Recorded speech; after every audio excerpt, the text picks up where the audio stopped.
ครับการเรียนภาษาละนานั้นก็บ่ใช่ยากอิหยังเนาะครับท่านเรียน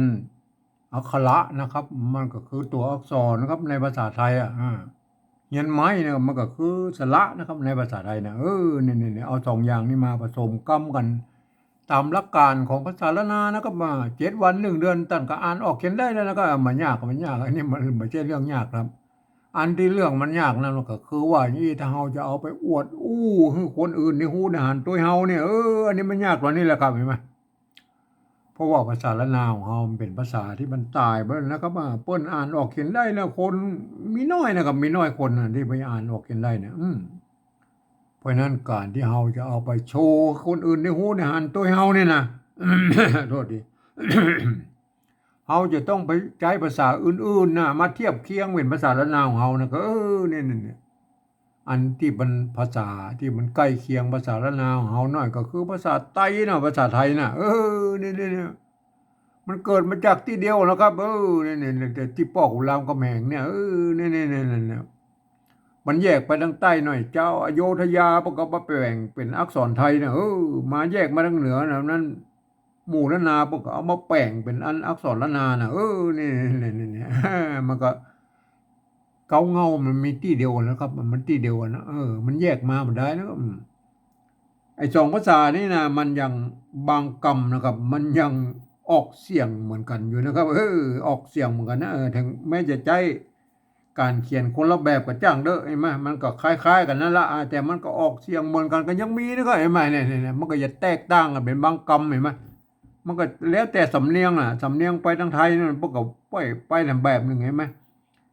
สำเนียงมาทางละนามก็ไปทำแบบหนึงแม้กระทั่งอันในละนาวของเฮาก็บ่ใช่ว่าเหมือนกันหมดนะครับไม่ใช่นะครับมันยังมีหลายเผ่าพันธุ์อยู่นะครับไอ้ไต้ลั่วไต้ยวนไต้ลั่วไต้ลื้อไต้เขื่อนไต้ยองเห็นไหม4-5เผ่าพันธุ์หลักๆนะครับไอ้เผ่าพันธุ์ย่อยๆไว้เฮาก็ยังบ่อู้เด้นะครับบ่อู้ถึงเด้อเห็นไหม อาเนี่ยๆมันแต่เราก็ฟังกันรู้เรื่องอยู่นะครับในล้านนาน่ะ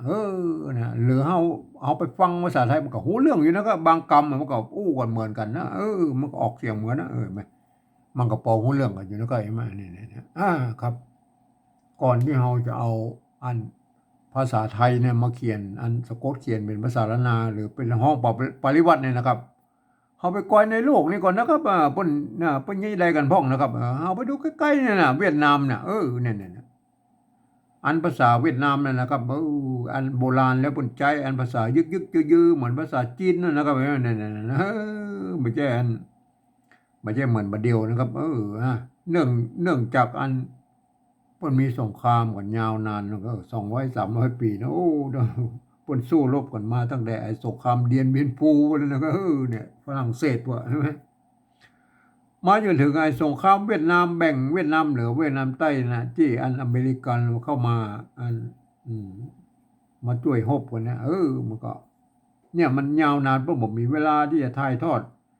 ภาษาอันอย่างเหล่านั้นน่ะยึกๆยือๆน่ะมาสู่รุ่นลูกรุ่นหลานรุ่นเหลนเพิ่นนะครับบัดนี้น่ะรุ่นลูกรุ่นหลานรุ่นเหลนเพิ่นอ่านบ่ได้เขียนได้แล้วภาษาไอ้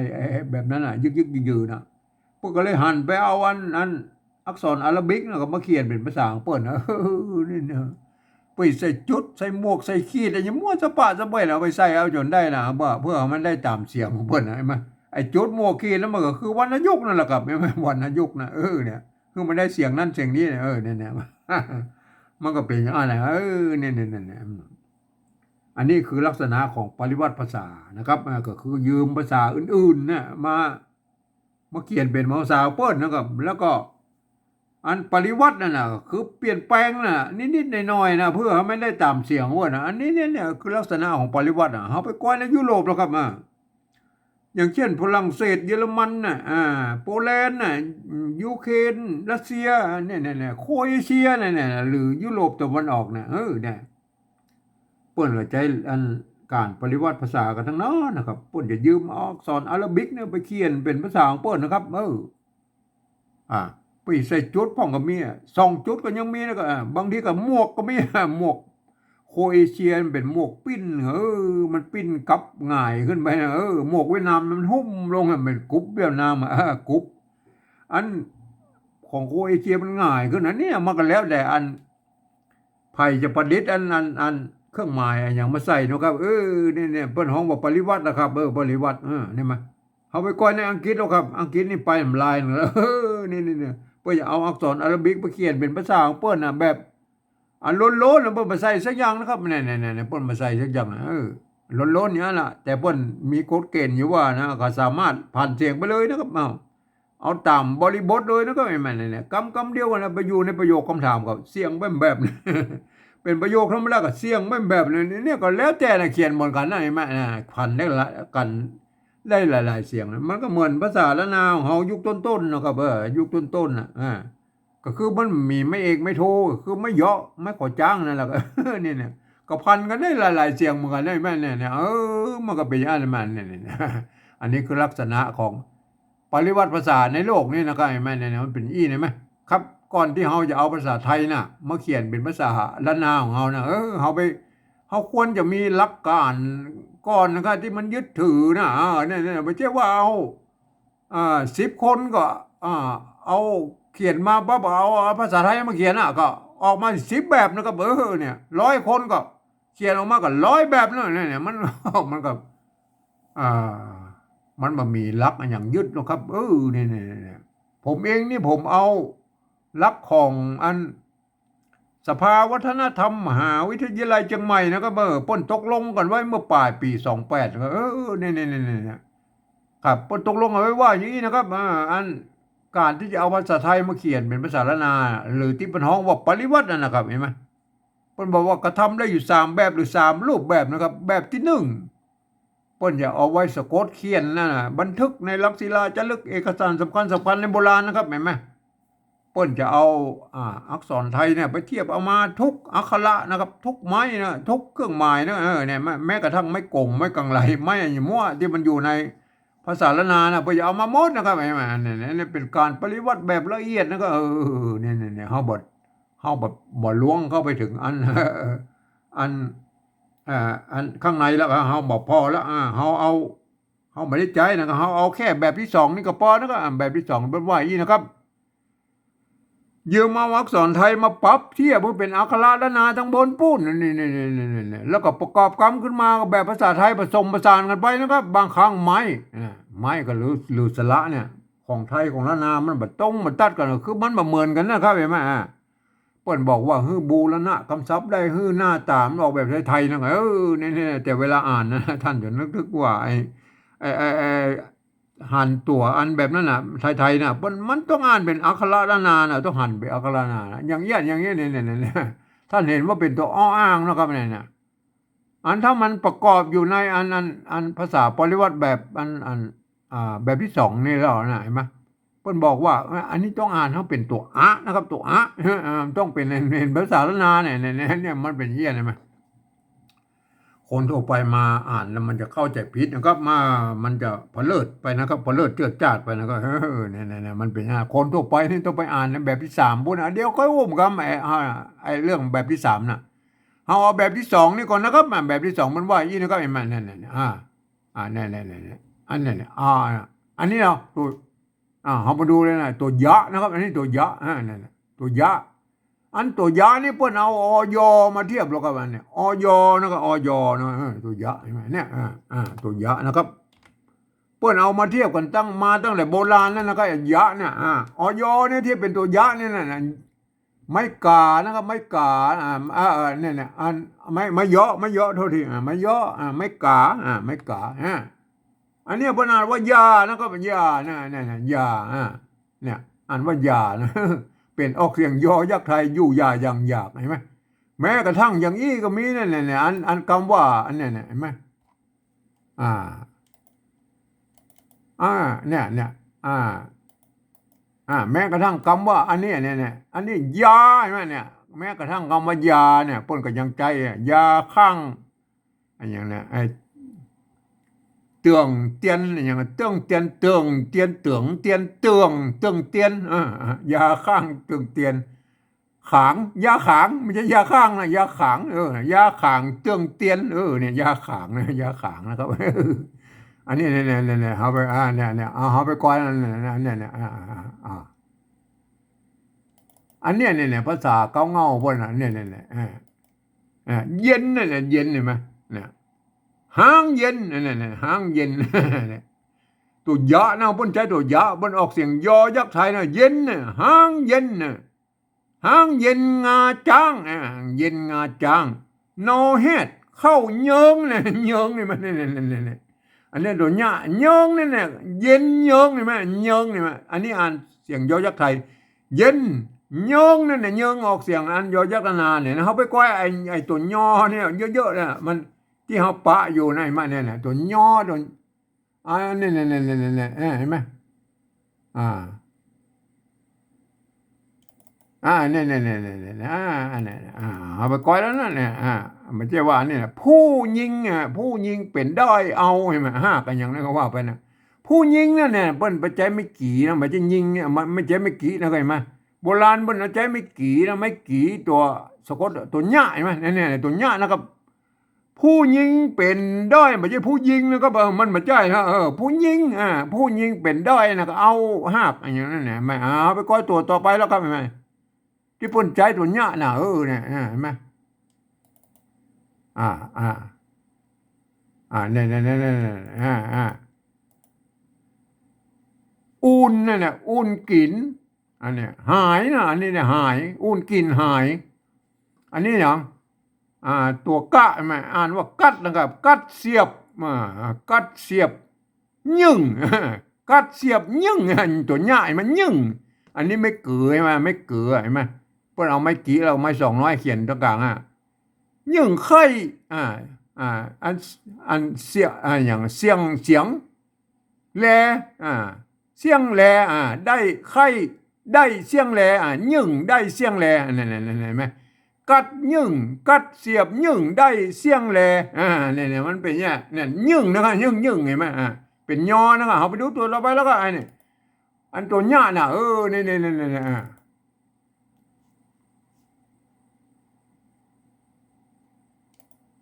ตัวหญ้าแล้วก็เอาไปดูกันว่าเนี่ยเนี่ยตัวนี้เห็นไหมเนี่ยเนี่ยเอาเนี่ย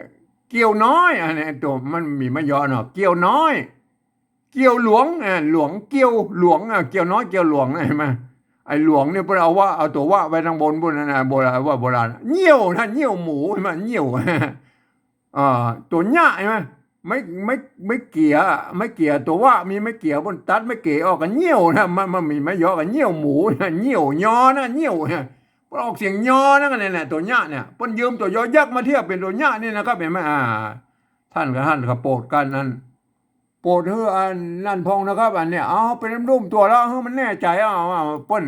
ออกเสียงยอก็ว่าอย่างใดเนี่ยเนี่ยอันเนี้ยคุยนะอันตัวคะละโหงเนี่ยกะละโหงเปิ้นออกเสียงคอนะครับคุยดุกเห็นไหมคุยดุกเอานะอันญ่าเนี่ยตัวญ่านะมันบ่มีไม้ขอจ้างเนาะญ่ารับมึนญ่ารับมึนญ่ารับมึนนะครับเนี่ยญ่ามันมีได้ไหมญ่าตัวยอนะเพราะฉะนั้นการที่เราจะเอาอันเนี้ยเห็นไหมญ่านะครับญ่าเอาญ่าเลยนะครับอันนี้ยาอันนี้ยากับยาเนี่ยบอกใจตัวนี้นะเห็นไหมนะเย็นกับใจตัวนี้เย็นเห็นไหมเย็นนะเย็นตะกี้เขาก็หันแล้วป้นเขียนเย็นไหมเย็นเห็นไหมเย็นเห็นไหมเย็นเย็นยาเย็นเห็นไหมเย็นตะกี้เห็นเย็นอะไรไหมเย็นเนี่ยแล้วก็อันนี้หรอหญ้าเห็นไหมหญ้าเนี่ยตะกี้เขาหันแล้วป้นมันมีแม่ขอจ้างนะมันก็หญ้าเห็นไหมหญ้าเนี่ยอันนี้ยาอันนี้เย็นอันนี้หญ้าน่ะหญ้าอันยิงนะยิงเอายิงตัวเอายิงยิงประเดี๋ยวนี้บนใจไม่กี่ละเอายิงเนี่ยเอาอะไรเห็นไหมยานะยาเนี่ยยานะครับอันนี้เย็นเอาเย็นนะครับเย็นถ้าจะเขียนอะไรแล้วครับมันก็ต้องใจอย่างนี้แล้วก็อยนะครับปนอยมาเที่ยวครับเนี่ยเย็นเนี่ยตัวหน้าหนูนะเย็นเนี่ยเย็นมันไม่ใช่ท่านเลยเอามาเขียนอย่างนี้นะเนี่ยมันไม่ใช่นะเทียบมาหรอเทียบอันป ปิ้นเอาตัวยะเนี่ยมาเทียบเป็นเย็นนี่แหละเย็นเนี่ยอันนี้มันเย็นน่ะยอนะครับเย็นเนี่ยเปิ้นเอายอยักษ์เนี่ยไปเทียบเป็นตัวยะนี่แล้วเห็นไหมอันนี้มันต้องเป็นอยกับเย็นนะนี่อ่านว่าเย็นนะอันนี้หรออันนี้ญ่านะครับตัวออกเสียงญ่านะครับเห็นไหมญ่ากับหอยอนะหญ่าเห็นไหมไม่ขอจ้างไม่โทไม่กาเห็นไหมญ่าอ่านมันญ่านะครับเนี่ยอ่านว่าญ่าเห็นไหมเนี่ยอันนี้หรออันว่ายิงเนี่ยยอยิงเห็นไหมเนี่ยอันนี้เนี่ยยาเย็นญ่ายิงเห็นไหมเนี่ยมันออกเสียงยอยักษ์ไทยนะครับเย็นใช่ไหมยาเย็นญ่ายิงไม่เนี่ยท่านก็เวลาปริวัติท่านก็ไปอย่าไปซับซ้อนกันนะครับไม่ใช่ว่าอันนั้นนะปริวัติแล้วก็เขียนมาเป็นอย่างนี้นั่นเนี่ยเอามันมาจากไหนเนี่ยมันบอกมีในโบราณด้วยเนี่ยอันนี้มันย่ามันภาษาไทยเนาะมันไปอันนี้ปริวัติภาษาละนามันมาคนละเรื่องกันนะครับเห็นไหมตัวญ่าอันนี้มันตัวญะครับเนี่ยตัวญะพวกเอาปฏิวัติหอยอเนี่ยหอยอเนี่ยหอยอเนี่ยเป็นตัวญะไม่ขอจ้างไม่โทใช่ไหมเนี่ยเนี่ยอันนี้เนี่ยอยอนี่มันเย็นนะเย็นเห็นไหมท่านก็อย่าไปอันนี้ยิงเนี่ยยิงใช่ไหมเนี่ยมันเปิ้นโบราณเปิ้นเอายอยักษ์เนี่ยมาเทียบมาเป็นตัวญะแล้วนั่นน่ะเอาอยอเนี่ยไปเทียบมาเป็นตัวยะเนี่ยแล้วท่านจะไปปฏิวัติอย่างไรคือมันได้เสียงแล้วครับเนี่ยปฏิวัติแบบผมนี่ได้เสียงแล้วเย็นนะมันเย็นนะมันเนี่ยเห็นไหมก็โอเคนะท่านบอกมีทางที่จะหลีกเลี่ยงไปอย่างอื่นแล้วนะครับเห็นไหมเขาสรุปแล้วนะถ้าอยในใจยอยักษ์ไทยนะครับเห็นไหมยอยักษ์ไทยในใจอยนะครับถ้าเป็นยอตัวเดียวเนี่ยคือใจเป็นเสียงยอยักษ์แบบละนานะครับเห็นไหมเข้าใจไว้ด้วยนะครับเห็นไหมท่านแปลงไปเป็นอย่างอื่นผมก็โม้อยู่ว่าได้แล้วครับก็แล้วแต่ท่านนะอันนี้ผมแสดงให้ดูนะครับมันยอยักษ์ไทยก็ยอยักษ์ละนานะครับอันนี้ยานะครับยาเขียนยี่นะยาเห็นไหมยาอันนี้อายุยาอย่างนี่มันมีปัญหามันมีตัวปัญหาอย่างอื่นนะครับเย็นกับยานั่นเห็นไหมยืนเห็นไหมนั่นน่ะออกอย่างยอยักษ์ไทยนะถ้าอย่าไปวิวัฒน์อะไรนะอันนี้มันยานี่มันมีปัญหาเพราะว่ามันตรงตัวกับของยอยักษ์อันไทยอยู่แล้วยาอยู่ยาอย่างนะตัวต่อไปไม่ก่อเห็นไหมต้อเห็นไหมตัวตะอันตัวตะนะครับอันตัวตะต้อนะครับเนี่ยเขายืมเอาตัวเต่ามาเทียบเป็นนี่นะครับเห็นไหมเนี่ยมันไม่ก่อนะครับเนี่ยมันไม่ก่อเนี่ยอันไม่ก่อแล้วก็อันมีไม่เยาะนะครับเขาอันถ้าเป็นแบบที่หนึ่งไปเอาไม่ก่อมาด้วยนะเขาบอกเอามามุ้ยก็พอแล้วเนี่ยต่อใช่ไหมเนี่ยหญ้าต่อใช่ไหมเนี่ยต่อใช่ไหมเขาไปกลัวไอ้กอยในไม้ก่อโบราณนะครับเห็นไหม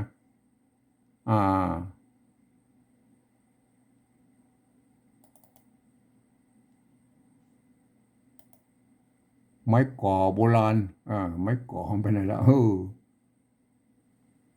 ได้ว่าบะถ้าไปได้เอามาก็ไม่ก่อแล้วก็เอาหูแล้วไม่ก่อเพิ่นเป็นเอี้ยนะมันจะมีหัวละอันเนี่ยมันไม่ก่อเนี่ยอันนี้คือไม่ก่อนะมันจะมีมันย่อนอยู่ในไม้กังบนอยู่ทางบนนี่นะครับเห็นไหมอันถ้าเป็นแบบที่หนึ่งปกมาโตยนะครับมาอันไม้กังบนเนี่ยเอาแบบที่สองนี่เอาแค่นี้ก็แล้วยาต่อนะฮะแล้วอ่านได้ไหมต่อใช่ไหมอันนี้ไม้ไก่ได้ไม้นะครับไม้ไ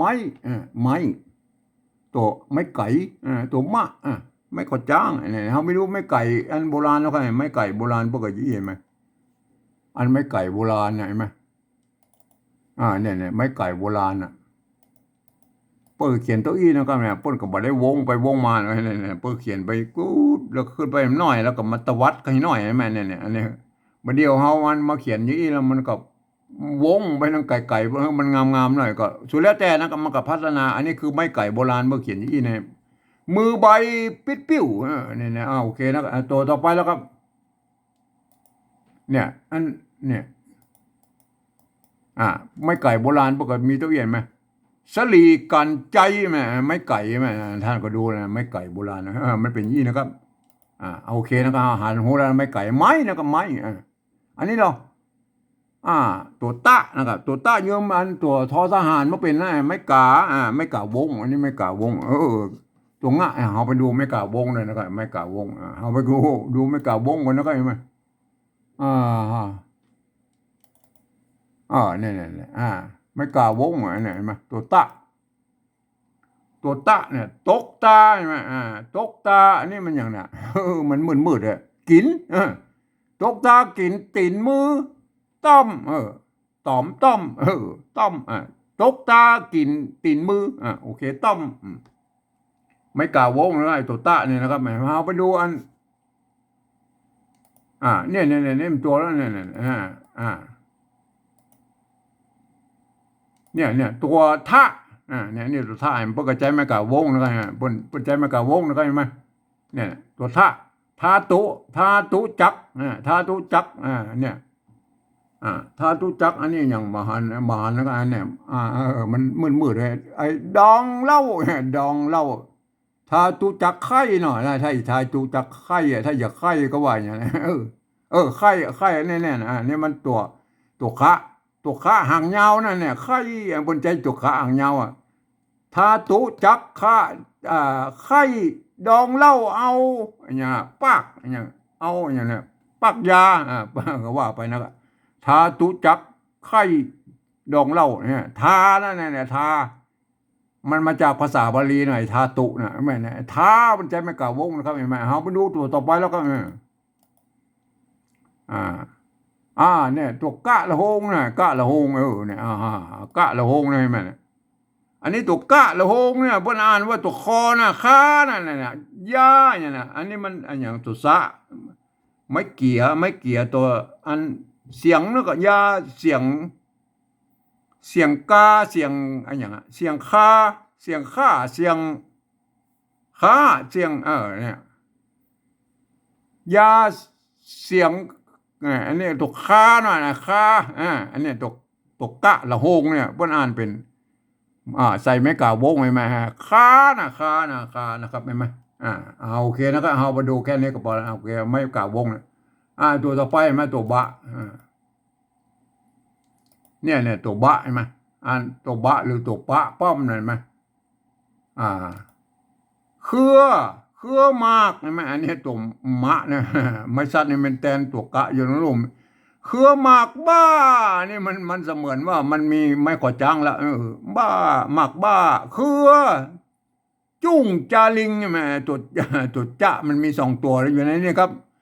จุ้งจาลิงนะอ่านว่าจุ้งจาลิงเครือหมากบ้าเครือจุ้งจาลิงเนี่ยมันปนใจไม่กงมาใส่กับแทนว่ามันเปลี่ยนเสียงเนอะไม่ใช่บานะไม่ใช่บานะไม่ใช่บาเนี่ยเปิ้นอ่านว่าบ้าน่ะเครือหมากบ้านะครับเห็นไหมนะเฮาดูตัวต่อไปแล้วก็เนี่ยอันนี้เห็นไหมเฮาก่อนเฮาจะมาดูอันตัวนี้ก็เฮาดูตัวนี้ก่อนเนี่ยตัวต่อไปเนี่ยไอ้สวัสดกะถาเนี่ยอันนี้อย่างมันลับเนี่ยไอ้เต้าเนี่ยเต้าวาเนี่ยเต้าวาใช่ไหมเนี่ยว่าเต้าว่าไม่ใช่วาเต้าว่า3 เครือปู่จามหาอุปคุต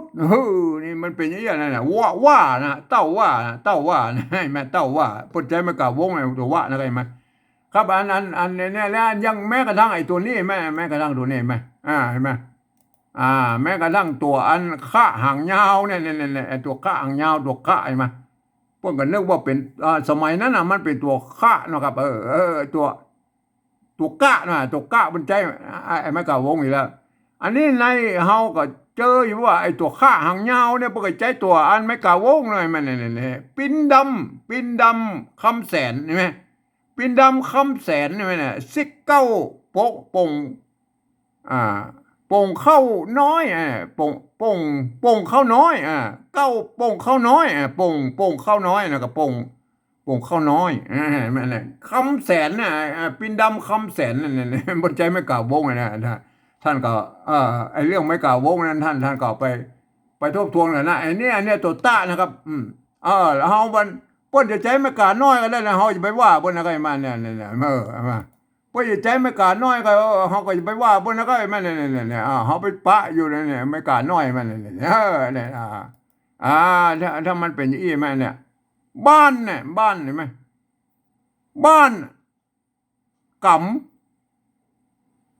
ำตกต้น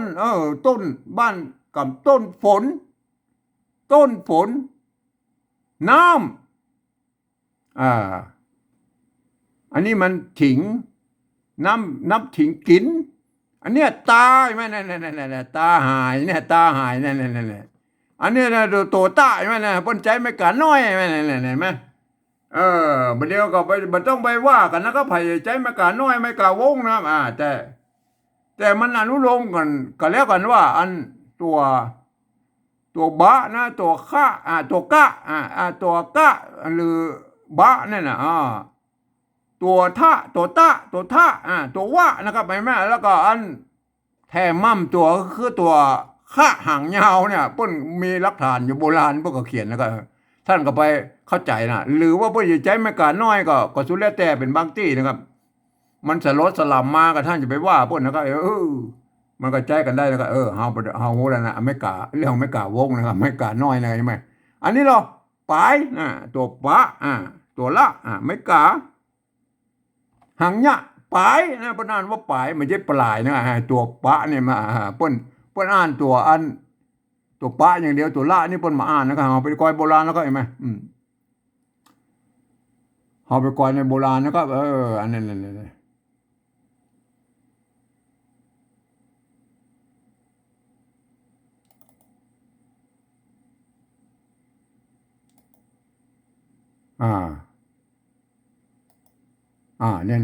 ได้แล้วนะได้ไหมอันนี้ใบนะครับมันเนี่ยตัวเปิ้นเอาละลอลิงเนี่ยมาอันกั้มไว้มันเนี่ยเป็นหางละตัวเองมันเนี่ยไม่ใช่ละน้อยนะอันนี้เปิ้นอ่านว่าใบเป้านะครับใบเป้าเห็นไหมแม่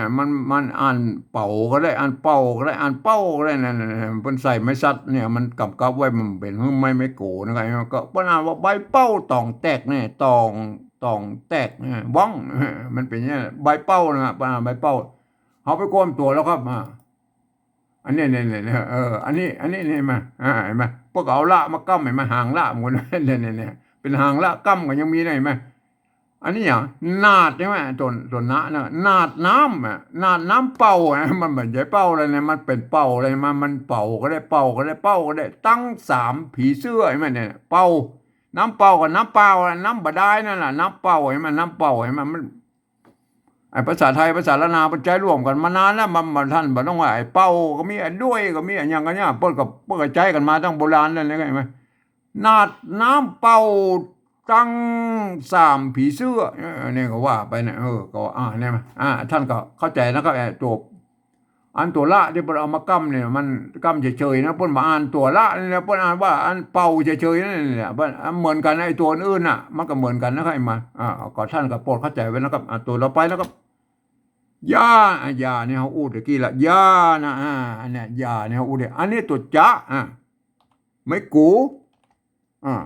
จุงจุงนี่ออกเสียงจัตวาจุงใช่ไหมภาษาไทยเพิ่นอ่านว่าจุงใช่ไหมมันก็เดี๋ยวก็ก็แบบที่3นะจุงนะเนี่ยมาจุงอันนี้เราตัวข้าหางยาวนะครับข้าหางยาวที่เขากันแล้วเปิ้นมีเปิ้นใจมาตั้งแต่โบราณนั่นแหละเปิ้นสร้างกันมาหมดนั่นนะตัวข้าหางยาวนะเห็นไหม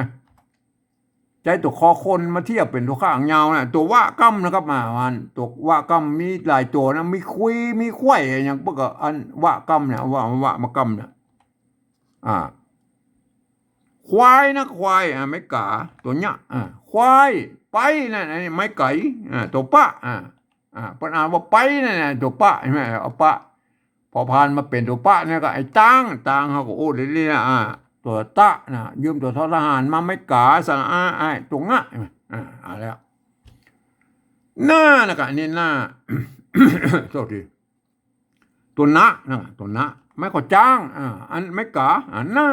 เนี่ยมันเสียงโทพิเศษแล้วเนี่ยหน้ามันหน้าไหมอันนี้เรายาอันนี้ยาเนี่ยโอ้เดี๋ยวกี้ละอยู่ยาอย่างยากยาอ้วดอันนี้เนี่ยมันไม่กลัวมันปกติมันจะมีอัน เนี่ยอย่างหัวเนี่ยมันเพิ่นจะมีไม้กงอยู่ข้างบนอ่ะมันมีตั้งแต่โบราณนะแล้วก็ไม่กลัวเวลาเปิ้นอันเอ่อเวลาเปิ้นอันมีตัวสะกดเพิ่นก็เอาออกไปเหียแล้วก็ไอ้ไม้กงน่ะใช่ไหมเฮาไปดูแล้วค่อยมันไม่กลัวนะมีก็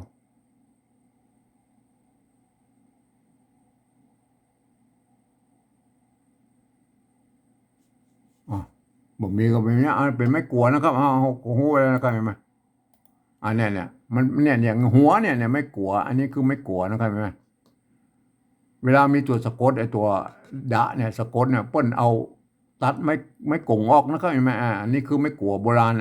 ไม่กลัวนะครับเก่งกล้าน่ะเก่งเก่ง ตัวกะนะครับอันไม่เยาะตัวเก่งกล้านะครับนั่นแหละเก่งกล้ากล้าตัวกะตัวลากก้ำเห็นไหมเนี่ยเปิ้นบ่อันเนี้ยมันเหมือนกับไอ้ตัวปะนี่แหละเปิ้นตัวกะเนี่ยไหมเปิ้นอ่านตัวอันตัวกะอย่างเดียวนะครับไอ้กล้าไม่ใช่กล้านะครับไม่ใช่กล้านะครับไม่ใช่เปิ้นอ่านว่ากล้านะครับเปิ้นตัวละโลลิงเปิ้นมาอ่านนะอันเนี้ยอันนี้เหรออันนี้เมื่อนะครับเมื่อเมื่อนะนี่ไม่เกลือละไม่เกลือละเห็นไหมอันนี้เมื่อไม่เกลือละ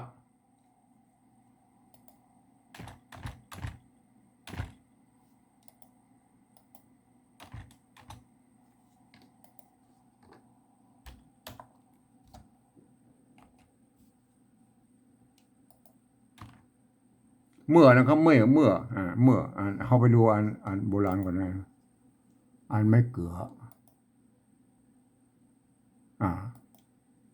เนี่ยไม่เกลือนะไม่เกลือโบราณไปเนี่ยนี่นะไม่เกลือโบราณไปไหนไหมเนี่ยยาใช่ไหมยาจักใช่ไหมยาจักยาจักนะครับจักเหือเนี่ยเหือมันมีไม่ยอกอ่านว่าเหือนะเหือหงอ่ายาจักเหือหงแล้วก็ไอ้เต็ดจีเจียงใช่ไหมก็ว่าไอ้มือน้ำเนี่ยก็ว่าไปนะเหือแล้วก็เหือเนี่ยใช่ไหมอันเหือยาจักเหือยาจักเหือก็เอาเหือมันเหือออกเหือหงเนี่ยอันหงนี่มันเป็นกำซ้อยแต่เหือหงมันเป็นกำซ้อยเหือหงมันก็ปนเอามาเป็นกำซ้อยไปได้นะก็เห็นไหมเหือเนี่ยอันนี้ไม่เกลือนะบัดเดียวนี้เพิ่นเอากันย้อนใส่ตัวนะครับเห็นไหมก่อนที่มันเหมือนที่มันเป็นไม่เกลือมันอันนี้มันจะเป็นเหอนะครับอันมันเหือนะครับเหือนะถ้าออกไปดังยองเพิ่นก็เหอมาออกไปดังยองนั่นนะครับก็เป็นละเหือนะครับเหืออันเนี้ยโบราณพวกเขียนตัวอย่างแต่ประเดี๋ยวเพิ่นบ่ฮือซับซ้อนเนี่ยพวกก็เอากันย้อนมาเติมตัวนะก็มันเป็นเหือนะก็ไอ้มาเฮาก็ฮู้แล้วเป็นอันนี้เป็นไม่เกลือนะครับไอ้มาเฮาก็ไปดูอันนี่เราก็ไอ้มาอันนี้ก็คือไม่เกลือนะเมื่อเนี่ยเมื่อคือไม่เกลือนะอาหารที่นี่เฮาฮู้แล้วไม่เกลือนะเพิ่นใจไม่กี่ก็ได้ไม่เกลือก็ได้นะก็ไอ้มาก็แล้วแต่นะก็ไอ้มาเฮาฮู้แล้วเฮาก็บูรณะเป็นอันถ้าเป็นอันแบบที่1พวกก็จะเอาอีเนาะไอ้นี่ไม่กี่ไม่เยาะตัวนะครับมันมันมี2 ตัวนะปกติเนี่ยอันแบบที่1เนี่ยมันเนี่ยแบบที่1ใช่ไหมเอาแบบที่2นี่เอาแค่นี้ก็พอนะครับเอาบูรณะมันเป็นสระเอือไทยนะก็เนี่ยสระเอือไทยใส่ไม่ย่อใช่ไหมไม่เอกนะเมื่อได้แล้วนะเมื่อแล้วนะครับหัวหัวก็ไม่กลัวแล้วก็ไม่กลัวไม่กลัวก็อันนี้เนี่ยหัวไม่กลัวทีนี้เขาก็ถ้าเป็นอันแบบที่1ไปเอาไม้กงกับตัววะมันช่วยนะไอ้มันเนี่ยเฮาเอาแบบที่2เฮาก็บูนั่นน่ะเพราะมันเป็นไทยๆนะอะไรหัวนะไอ้มาหัวเอาแบบหัวไทยนะไอ้อันหัวที่นะไอ้หัวที่มันอันนี้หัวที่ตัวทะใช่ไหมเพิ่นออกเสียงตัวที่ตะทะนั่นแล้วก็ทะนะไอ้นั่นตัวทะใช่ไหมมันก็ต้องใจตัวทอทงมาเทียบเป็นตัวทะนะแม่อันตัวถ้าเอาใจทอทหารมันเป็นตัวตะใช่ไหมเนี่ยเป็นตัวตะใช่ไหมนี่หัวนะก็หัวอันหัวนี่เขาบูรณะคำศัพท์นะครับไม่อันเนี่ยมันเหมือนอันปุ้นเอาตัวไปรออันเมื่อนี่ก็บูรณะคำศัพท์นะครับเมื่อบูรณะคำศัพท์นะครับอันต่อนี่ก็บูรณะคำศัพท์เลยแม่โบต่อเพราะว่าเขาเอาไม่กงมานะครับอันอื่นนี้เทียบมาเต้ากันเห็นไหมไปต่างหน้าเต้ากันอย่าอวดอย่าอวดเก่งกล้าอันนี้เต้ากันนะครับเอามาเต้ากันหมดนะครับยกเว้นไอ้ตัวนี้4อันม่วงๆนี่นะครับ อันนี้เฮาบูรณะอันกำซับนะครับคือมันหน้าตาแบบไทยๆนะครับก็คือเฮาบ่เอามาบ่ครบนั่นแหละครับเห็นไหมเฮาเอาสระมันมาบ่ครบก็ได้เลยมาอันนี้คืออันภาษาปฏิวัติแบบที่สองนะครับอันนี้จะต้องเป็นคนที่เรียนฮู้ภาษาละนามาอ่านนะครับเพิ่นก็จะอ่านไปตามหลักภาษาละนานะครับเปิ้นหันไว้อีนะครับเปิ้นหันเป็นตัวยะนะครับในตัวยะตัวตะใช่ไหมตัวมะตัวตะใช่ไหมตัวปะใช่ไหมมีละกัมใช่ไหมตัวปะใช่ไหมตัว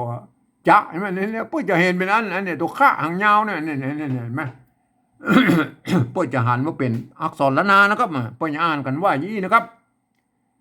อย่าต่อไม้ต่างป่ายอย่าจุงควายไปต่างหน้าอย่าอวดเก่งกล้าเมื่อหัวทีนี่เอาละทีนี้เฮามาอู้ถึงภาษาปฏิวัติแบบที่สามแล้วครับอันภาษาปฏิวัติแบบที่สามนั่นน่ะเปิ้นตามมันตามข้อตกลงปลายปี28ของสภาวัฒนธรรมมหาวิทยาลัยเชียงใหม่เปิ้นอู้อย่างนี้นะครับเปิ้นบอกว่าอย่างนี้นะครับเปิ้นบอกว่าหลักการเปิ้นบอกว่าฟังเอาเสียงภาษาละนามนปูเนี่ยออกเป่งเสียงออกไม่ได้หรอหรือมันเสียงกระมู้นั่นแหละครับเอาภาษาไทยเขียนเจนะเนี่ยมันคนละหลักการก็อันแบบที่สองนี่นะครับอันแบบที่สองเนี่ยเปิ้นบอกว่ายืมมาอักษรไทยมาปรับเทียบเนี่ยปรับเทียบเมื่อเป็นอักขระนามบนแล้วก็ประกอบกรรมขึ้นมาแบบภาษาไทยผสมผสานกันไปนะครับบางครั้งไม้หรือมันสระแล้วมันมาตัดกันของไทยของล้านนาเนี่ยก็บูรณะกำซับมันเหมือนหน้าตาแบบไทยกันเนี่ยไอ้ตอไอ้เมื่อไอ้หัวเนี่ยบูรณะกำซับนะครับนอกนั้นที่มันเอามาได้ตรงตัวกับมาตรงตัวไปแล้วก็เทียบมันได้ตรงตัวใช่ไหมอันแบบที่สามนั่นน่ะมันเปิ้นบอกว่าอย่างนี้คือ ฟังเอาเสียงภาษาละนานทางบนปุ้นเปล่งเสียงเอาไม้ได้ก็เอาภาษาไทยเขียนจะนั่นนี่แม่เนี่ยก็เปล่งเสียงก็คือเสียงกระบู้นั่นแหละบนอู้ไม้ได้ก็เอาเขียนไปอย่างนั้นนะแต่พวกก็ลืมนึกอยู่นะว่าอันภาษาไทยนั้นมันเป็นระบบ5เสียงนะครับเรื่อยๆอันภาษาละนามันเป็นระบบ6เสียงนะครับเนี่ยการที่เอาภาษา5เสียงมาเขียนเป็นอันระบบภาษาละนาเป็นระบบ6เสียงเนี่ยมันได้เสียงบ่ครบถ้วนนะครับมันไหมโดยเฉพาะไอ้เสียงโทพิเศษโทเมืองน่ะเปิ้นบ่มีเสียงนี้ในภาษาไทยนะ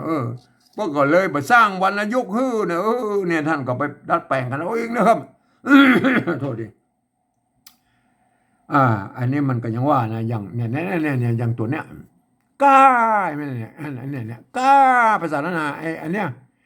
แบบที่สองนี่เปิ้นก็ก้าออกเสียงว่าก้าเหมือนอันนี้มันถ้าเป็นภาษาไทยมันออกเสียงแค่ก้านะครับก้ากล้ามันได้ก้าแก้เสียงโทปกตินะเนี่ยมันเดี๋ยวไปถึงไอ้เสียงนั้นเดี๋ยวค่อยอุ้มกันนะเสียงโทพิเศษนะแล้วไอ้เสียงจัตวาเป็นบางตัวนะก็มันอาจจะผิด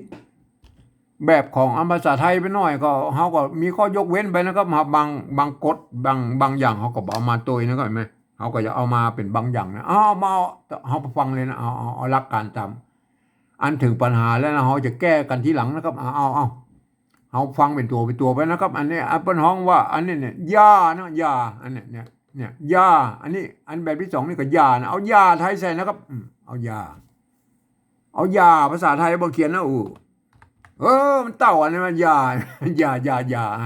อันตัวต่อไปแล้วครับต่อนะครับต่ออันนี้เหรออันนี้ก็ต่อเนี่ยเอาต่อไทยใส่แล้วก็เอาต่อไทยเต่ากันแล้วยาต่อเนี่ยอันได้เป็นเต่ากันนะอันนี้อันตัวที่สามเนี่ยไม้นะครับไม้อันไม้ภาษาไทยเขียนไม้นี่ก็ไม้อันนี้ก็ไม้เต่ากันแล้วยาต่อไม้เนี่ยอันนี้เหรออันนี้ภาษาละนาออกเสียงตังนะครับตังเห็นไหมเนี่ยตังอันนี้เหรออันตัวตะประกาศอันว่าตังนะเอาละ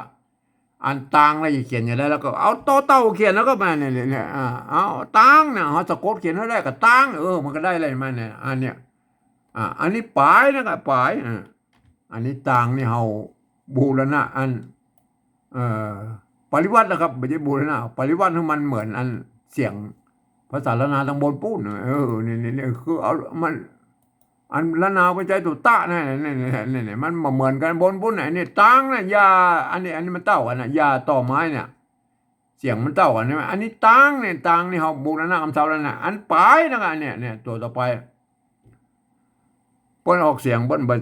ตัวละเราลิงเปิ้นบ่อ่านนะก็เปิ้นอ่านว่าปลายอันนี้อันนี้ก็ปลายนะก็ปลายมันเนี่ยอันนี้อ่านว่าปลายนะอันแบบเนี่ยตัวปะนะครับตัวละกั้มนะก็ไอ้ปลายเฮาบ่พอตำบลไว้ละเอาปลายไทยซะนะครับแม่เอาปลายเนี่ยปลายไหมอันนี้มันปลายก็มันบ่ปลายมันปลายเสียงสามัญใส่ไม่เองปลายไหมปีนป้ายป้ายมันป้ายอันป้ายกันมันกายกันป้ายกันใช่ไหมอันใส่ไม่โทรหรอกป้ายป้ายมันโทรปกตินะป้ายแล้วก็ป้ายแล้วก็ป้ายโฆษณาป้ายอย่างนั้นมันป้ายมันเสียงอันโทรพิเศษโทรเมืองแล้วก็ใส่จุดไปเนี่ยป้ายเนี่ยใส่จุดไปใส่จุดแล้วนะป้ายป้ายเนี่ยป้ายอันนี้โทรพิเศษเนี่ยมันปนบอกปนเขียนมาได้ภาษาไทยครับผมเองบอกเอาจุดประดับไว้นะครับมาตามแนวทางของเวียดนามบ้านไหนมาเวียดนามบ้างพวกใส่จุดใส่หมวกใส่ขีดใส่หมวกสปะสเปรย์พวกนั้นได้ตามเสียงมันครับเหมือนกันเนี่ยเขาก็ต้องดัดแปลงตัวนี้ครับมันปนเขียนมาได้หรือครับเห็นไหมอันนี้ป้ายนะครับอ่านป้ายแล้วก็ป้ายเสียงตีป้ายปลายสิ่งที่ใส่ไม่ตีปลายอันปอปลานี่เป็นอักษรกลางในภาษาไทยแล้วก็อักษรอันเป็นอันสระเสียงยาวเนี่ยเป็นพันในกูเสียงนะครับมากจดตบปอเนี่ยเป็นอักษรกลางนะเห็นไหมอันปลายนะปลายใส่ไม่จรวาปลายอันนี้พันตามเสียงนี่นะปลายได้แล้วนะตั้งปลายตั้งปลายนี่นะก็ท่านจะเขียนอีกก็ได้นะครับแต่จะให้มันงามหน่อยก็เอาอนุโลมเอาละมากำได้อีนะครับแล้วก็ใส่ไม่จรวายเฮาก็เพิ่งอ่านไปตามไอ้ตัวละมันเพิ่งอ่านนะครับไอ้แม่เฮาก็ขีดเส้นใต้ไว้หน่อยนะครับเฮาก็ขีดเส้นใต้ไปหน่อยในตัวเนี้ยนั่นแหละอันนี้ปริวัตินะครับเฮาก็ขีดเส้นใต้หน่อยว่าอันเพิ่งหมายว่าตัวละตัวละมืออ่านนะครับตางปายอ่านว่าตางปายนะครับหรือท่านจะเขียนเป็นเอาเราลิงมาใส่ก่อนแล้วแต่นะครับมันก็ได้นะก็ได้2อย่างนะโอเคนะครับตัวต่อไปนะครับยานะฟังแล้วยาบ่มีปัญหาแล้วมันเสียงเหมือนกันยาอันนี้เหรออันนี้จุงนะครับจุงใช่ไหมเนี่ยจุงเนี่ยจุงตัวอันนี้ก็จุงใช่ไหมอันนี้เราเอาภาษาไทยกินเหรออันนี้ภาษาไทยเพิ่นอ่านว่าจุงนะเสียงสามัญใช่ไหมตัวจอนี่เป็นอักษรกลางเหมือนกับตัวตอเนี่ยมันอักษรกลางตัวหนึ่งในภาษาไทยกจดตบปเนี่ยตัวจอนี่ผันแล้วก็เสียงไม่กูไม่ใช่ไม่กูสระอูนะครับก็เป็นสระเสียงยาวกับพันแล้วก็เสียงจุงนะจุงใส่ไม้เอกจุงเห็นไหมใส่ไม้เอกจุงเห็นไหมนี่ใส่ไม้โทจุงเห็นไหมแล้วก็จุงแล้วก็จุงมันเสียงอันโทพิเศษโทเมืองแล้วก็แม่มันก็ใส่จุดไปเนี่ยจุงแล้วก็จุงองจุงเสียงเตี้ยจุงเห็นไหมอันนี้มันจุงจุงก็ใส่ไม่จัตวาเนี่ยจุงเห็นไหมเนี่ยจุงได้จุงเห็นไหมอันนี้อันนี้ตัวข้านะครับควายนะครับควายอันนี้จุงเนี่ยอันปริวัตินะครับอันจุงเลยอันเนี้ยควายอันนี้ควายอันนี้ก็ควายเฮาบ่พอบ่ละเฮาควายไทยใส่แล้วนะครับบนใจคอควายนะครับเนี่ยควายนะครับอันเนี้ยเห็นไหมอันนี้จุงควายนี่เฮาบุปริวัตินะครับเห็นไหมควายกับจุงเนี่ยเห็นไหมควายกับจุงนี่ปริวัตินะครับปริวัติทั้งมันมัน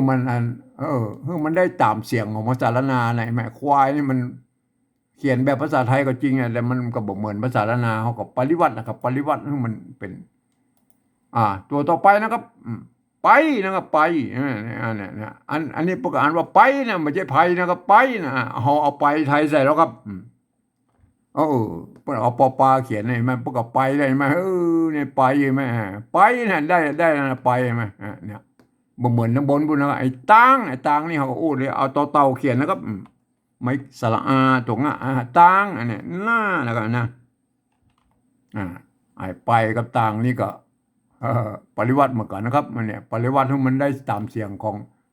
ภาษาละนาทั้งหมดปุ๊บนี่แม่เขาไม่ได้เอามาตรงตัวแล้วแม่มันแบบเหมือนกันนะหน้านะนี่มีปัญหาละหน้านะครับมันหน้าเสียงโทพิเศษแล้วเนี่ยอันนี้ก็หน้าเสียงโทพิเศษแล้วเห็นไหมเอาไทยเขียนแล้วหน้าเนี่ยเนี่ยเขียนได้ยังอันนี้มันภาษาไทยมันออกว่าหน้านะครับหนาอันนี้หนาเสียงจัตวายไหมใส่ไม่เอกนาน้อยนาอันใส่ไม่โทหน้าหน้ามันบัดอันนี้ประนานวันหน้าได้เลยนะครับอันนี้มันตัวหนานะครับอันนี้มันตัวหนานะครับอันนี้มันตัวหอนอนะครับหอนอใช่ไหมภาษาไทยอันนี้มันตัวหนานะตัวหนาไม่ขอจ้างตัวไม่กายอ่านวันหน้าอันนี้ตัวหอนอไม่โคไม่สาปนานวันหน้านะครับหน้าใช่ไหมมันเป็นหน้าได้แล้วก็ใส่จุดไว้นะครับมันเนี่ยใส่จุดเนี่ยมันเนี่ยใส่จุดเข้าไปเนี่ยหน้าใช่ไหมเนี่ยอันหน้าเนี่ยมันบัดประสิงห์นี่เปิ้นห้องว่าเป็นเสียงตีเพี้ยนแล้วก็ไอ้เนี่ย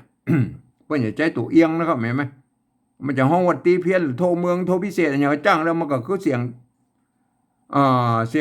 อยู่ในระหว่างเสียงโทปกติจนถึงเสียงตีแล้วมันอยู่กึ่งกลางนั่นน่ะคือหน้าเนี่ยที่เสียงภาษาไทยมันบ่มีนะเห็นไหม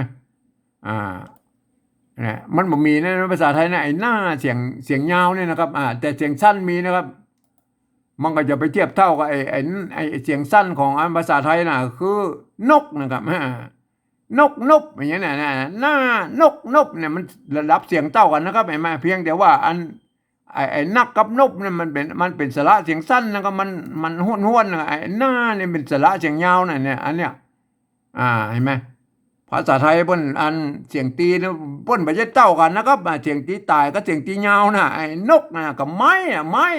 นกกับไม้เนี่ยมันคนละเสียงกันนะเห็นไหมแต่พวกก็ถือว่าเป็นเสียงตีมาเสียงตีสั้นกับเสียงตียาวเห็นไหมเนี่ยก็พวกก็ว่ากันไปอย่างนั้นเลยไหมภาษาไทยมาอันนี้หน้าเสียงโทพิเศษอะไรหน้ามันอันนี้ปริวัตินะครับจูงควายไปตั้งหน้าเนี่ยอันนี้ปริวัตินะครับปริวัติคือมันได้ตามเสียงตั้งบนปุ้นนะครับเห็นไหมตัวต่อไปแล้วกับยานะยานี่มันเขียนได้มันตรงตัวแล้วบนละมันยาอวดนะครับอวดอันนี้อวดนะครับอันนี้ก็อวดใช่ไหมเขาอวดไทยซะแล้วก็อวดมันเหมือนกันนะอวดใช่ไหมอันนี้ตัวต่อไปแล้วเก่งนะครับเก่งเอาเก่งไทยใส่แล้วก็พอดีมันเหมือนกันนะละเก่งใช่ไหมเนี่ยอย่าอวดเก่งนั่นอย่าอวดเก่งใช่ไหมอวดเก่งกล้าเนี่ยกล้าใช่ไหมเก่งกล้านะไก่กล้าเนี่ยหน้ากล้าใช่ไหมมันเสียงอันกล้านะครับเอากล้าไทยใส่แล้วก็พวกเขียนได้ว่ากล้ากล้าพวกก็เขียนตะวีแม่กล้าใช่ไหมเนี่ยกล้าใช่ไหมเนี่ยพวกเขียนได้ด้วยกล้เอาพันเสียงก็แล้วกล้าใส่ไม่เอกกาใส่ไม่โทกามันบอกกาแล้วก็อันนี้เปิ้นบอกออกเสียงลอลิงด้วยนะเนี่ยเปิ้นเอาว่ากาอันนี้ก็กาใช่ไหมอันนี้กาใช่ไหมอ่านว่ากาใช่ไหมกจะให้มันเป็นกาได้แล้วก็เอาจุดประดับไว้เลยเนี่ยเนี่ยกาแล้วนะกาอันนี้กาอันนี้กาแล้วนะครับอันกาแล้วกับกาก็ใส่ไม่ตีวะเนี่ยใส่ไม่ตีเนี่ยกาใช่ไหมแล้วก็กาเสียงจัตวากาเห็นไหมเนี่ยพันไปผมได้ก็เสียงนะครับเห็นไหมกาใส่ไม่เอกกาใส่ไม่โทกาใส่จุดใส่ไม่โทกานะปกติเสียงโทปกตินะใส่จุดเข้าไปกาเสียงโทพิเศษโทเมืองเนี่ยมันเป็นยังไงไหมท่านจะเขียนเต้าอี้ก็ได้นะครับแบบไหม ก็ถือว่ามันออกกาแล้วนะครับเห็นไหมหรือมันมางามไปหน่อยก็เอาล้อลิงมาประกบไว้ยี่หน่อยเนี่ยก้าไหมแล้วก็ขีดเส้นใต้ไปหน่อยนะครับเห็นไหมอันนี้ตัวนี้มันต้องออกเสียงบอกออกเสียงกล้านะครับไม่ใช่เอาเสียงกล้าออกก้านะครับโอเคนะครับไหมเขาก็ขีดให้มันเปิ้นเหมือนไอ้บอกเฮ้ออกเสียงไอ้ล้อลิงเนี่ยอันนี้โอเคนะครับมาขีดไปหน่อยนะครับก้านะครับ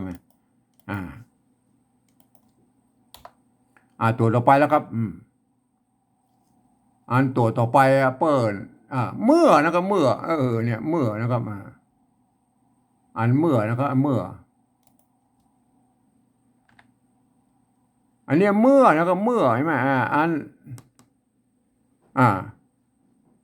เมื่อนะครับอันแบบที่สองกับเมื่อนะครับเอาเมื่อไทยใส่แล้วครับเฮ้เพิ่นก็เขียนได้เท่ากันนะเมื่อใช่ไหมโอเคแล้วกับเมื่อโอเคแล้วครับเมื่อมันเต่ากับอันภาษาแบบที่สองนี่เห็นไหมแต่มันบ่เต่าในภาษาอันภาษาละนาลังบนปุ้นเขาก็ถือว่าเป็นปริวัติเหมือนกันนะครับเมื่อนะครับหัวนะครับหัวอันนี้หัวนะครับเห็นไหมหัวอันแบบที่สองก็หัวแล้วก็เอาหัวไทยใส่แล้วก็หัวหัว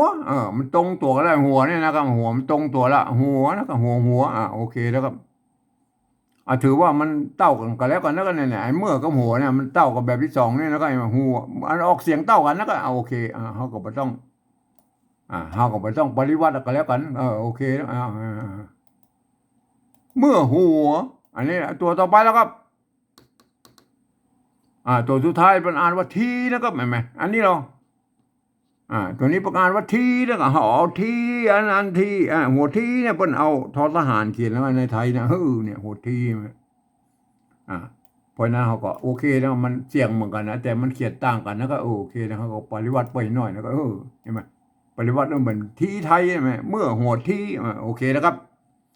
อันนี้คือได้แล้วนะครับภาษาปริวัติแบบที่สามนะครับไอ้แม่ได้มาแล้วนะครับไอ้แม่อัน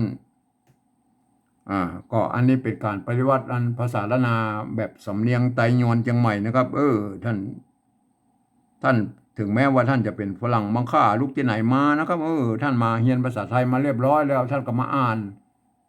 นภาษาปฏิวัติแบบที่สามเนี่ยภาษาละนาปฏิวัติแบบที่สามเนี่ยท่านก็อ่านไปตามหลักของภาษาไทยนะครับก็เกือบทุกประการเหมือนกันนะแต่มันก็มีข้อยกเว้นอยู่ว่านะครับกรรมที่มีจุดอย่างนี้นี่อ่านออกเสียงโทพิเศษนะโทเมืองนะก็ไม่ไหมกรรมที่มันมีเมจัตวาอย่างเนี่ยออกเป็นเสียงจัตวานะครับไม่เนี่ยอันจุดนี่ออกเสียงโทพิเศษนะครับกรรมที่มีขีดเส้นใต้เนี่ยมันปลออย่างอ่านเป็นตัวปอเฉยๆนั่นเนี่ยตัวอันเนี้ยก็อ่านเป็นกอเฉยๆนั่นเห็นไหมตัวอยอย่างเงี้ยอ่านเป็นออกเสียงยอยักษ์ไทยนะแม่ถ้าเป็นตัวยอตัวเดียวเนี่ยอ่านเป็นยอยักษ์ละนานะไอ้มันเนี่ยมันก็เป็นยังไงไหมถ้าอ่านตามหลักการนี้แล้วนะมันก็จะได้สำเนียงเชียงใหม่แต่ยวนไปเลยนะไอ้แม่อ่านไว้อีนะครับอย่าต่อไม้ตั้งป่ายอย่าจูงควายไปตั้งหน้าอย่าอวดเก่งกล้าเมื่อหัวทีอันนี้คือสำเนียงแต่ยวนเชียงใหม่นะเปิ้นออกเสียงกันอย่างอี้นะ